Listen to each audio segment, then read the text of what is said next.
Theravada er en retning inden for buddhismen. Theravada har centrum i Sri Lanka.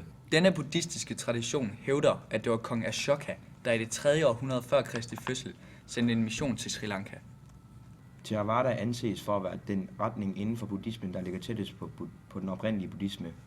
Det er den generelle opfattelse i Vesten, da man har fået de første forestillinger om buddhisme gennem de tidligere kolonier Sri Lanka og Burma.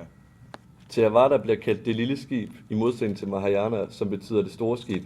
Det gør det, fordi Mahayana gerne vil påpege, at Theravada ikke er for alle, da det kun er munke, der kan opnå fuld oplysning at komme i nirvana, i modsætning til Mahayana, hvor alle kan opnå oplysning.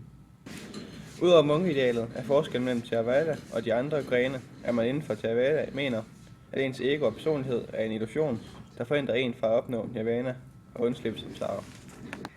Samsara er det buddhistiske og hinduistiske udtryk for sjælens vandring igennem forskellige tilværelsesformer, der starter med fødsel, som bliver til lidelse og død, for at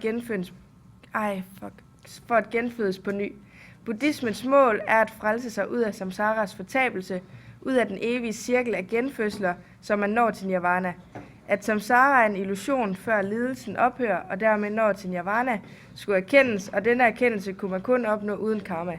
Det er karma, som afholder en fra nirvana. I den yderste kreds er afbildningen af samsara af årsagskæden, som er de 12 årsager til, at man er fanget på jorden.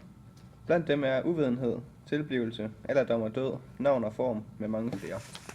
I Vesten opfattes Theravada-retningen som et logisk ateistisk system, en mellemting mellem en psykologi og en filosofi.